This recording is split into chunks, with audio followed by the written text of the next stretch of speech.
আসসালামু আলাইকুম সুপ্রিয় শিক্ষার্থীবৃন্দ এবং ইংরেজি প্রেমী ভাই এবং বোনেরা, আজকে আবারও চলে আসলাম ছোট্ট একটি টপিক আলোচনা করার লক্ষ্যে। আজকে যে বিষয়টা বা টপিকটা আলোচনা করতে যাচ্ছি সেটি হলো ডেফিনিট আর্টিকেল দি এর ব্যবহার।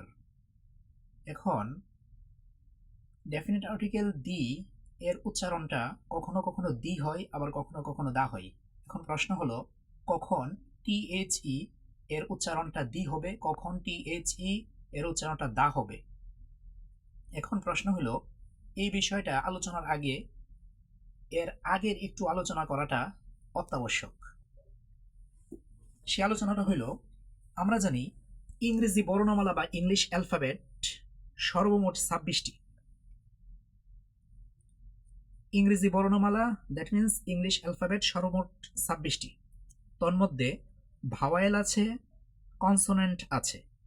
ভাওয়েল হলো 5টি, কনসোনেন্ট অবশিষ্ট বা বাকি 21টি। এখন ভাওয়েল কাকে বলে আর কনসোনেন্ট কাকে বলে? ভাওয়েল এর বাংলা স্বরবর্ণ, কনসোনেন্ট এর বাংলা ব্যঞ্জনবর্ণ। স্বরবর্ণ বা ভাওয়েল যে বর্ণ, যে অক্ষর অথবা যে লেটার অটোমেটিক্যালি আপনা আপনি ভাবে নিজে নিজে বা স্বয়ংক্রিয়ভাবে উচ্চারিত হতে সক্ষম বা উচ্চারিত হতে পারে, তাকে আমরা ভাওয়েল বা স্বরবর্ণ বলি। ইংরেজিতে ভাওয়েল বা স্বরবর্ণ 5টি, এ ই আই ও ইউ। অপরদিকে ব্যঞ্জনবর্ণ হলো 21টি। এ ই আই ও ইউ এই 5টা বাদে ইংরেজি অক্ষর এ থেকে নিয়ে জেড পর্যন্ত এই যে টোটাল 26টা অক্ষর বা ইংলিশ অ্যালফাবেট 26টা, এই 26টার মধ্যে এ ই আই ও ইউ এই 5টা অক্ষর মাইনাস করে দিলে বা বাদ দিয়ে দিলে বাকি যে 21টা অক্ষর থাকে, সেই 21টা অক্ষরই হলো ব্যঞ্জন বর্ণ বা কনসোনেন্ট। এটা হলো কথা। এখন কনসোনেন্ট কি? যে অক্ষর, যে বর্ণ বা যে লেটার কোনো না কোনো ভাওয়েলের সাহায্য ব্যতি রেখে বা ছাড়া নিজে নিজে উচ্চারিত হতে পারে না। অর্থাৎ প্রত্যেকটা কনসোনেন্টকেই, এই যে 21টা কনসোনেন্ট আছে, এই 21টা কনসোনেন্টের মধ্যে প্রত্যেকটা কনসোনেন্টকেই কোনো না কোনো ভাওয়েলের সাহায্য নিয়েই তাকে উচ্চারিত হতে হয়। এই হলো ভাওয়েল আর কনসোনেন্টের আলোচনা।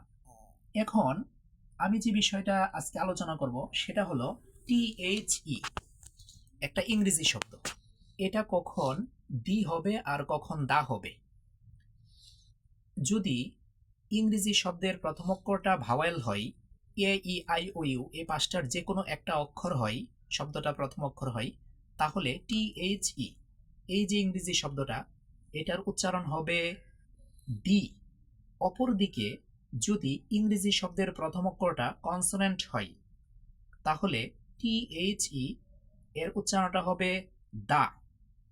উদাহরণ দিলেই বিষয়টা আমরা পরিষ্কারভাবেই বুঝতে পারছি। যেমন GIV, গিভ মি দি, এটা দি হবে না দা হবে, এর পরের শব্দের প্রথম অক্ষরের উপর নির্ভর করবে। Give me the pen, give me the pen. আচ্ছা, এই যে পেন শব্দটা, এটার প্রথম অক্ষর P. P, A E I O U এই 5টা হইল ভাওয়েল, এই 5টার মধ্যে পি নাই, অর্থাৎ পি হলো কনসোনেন্ট।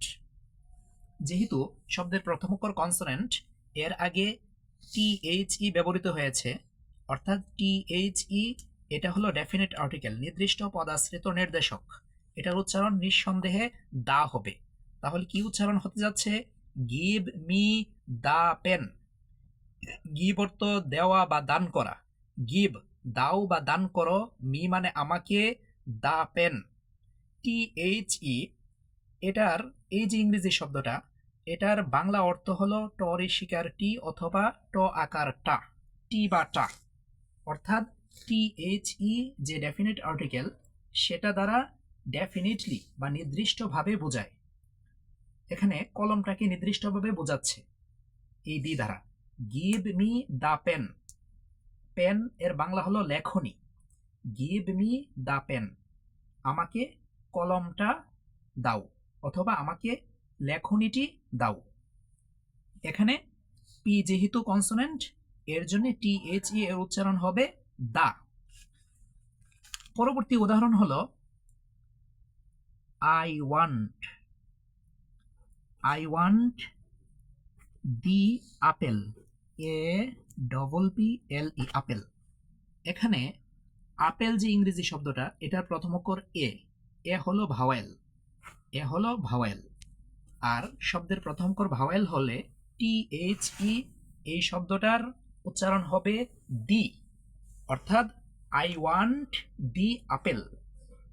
আই ওয়ান্ট আমি চাই, দি আপেল আমি আপেলটি চাই। তাহলে এখানে আমরা বুঝতে পারলাম এবং জানতে পারলাম যে শব্দের প্রথম অক্ষর যদি কনসোনেন্ট হয় তাহলে THE এর উচ্চারণ হবে সাধারণত দা, আর শব্দের প্রথম অক্ষর যদি ভাওয়েল হয় তাহলে THE এর উচ্চারণ হবে দি।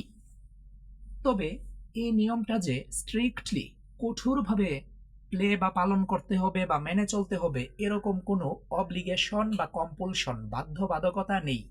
তবে বিশুদ্ধতা বলতে একটি কথা আছে।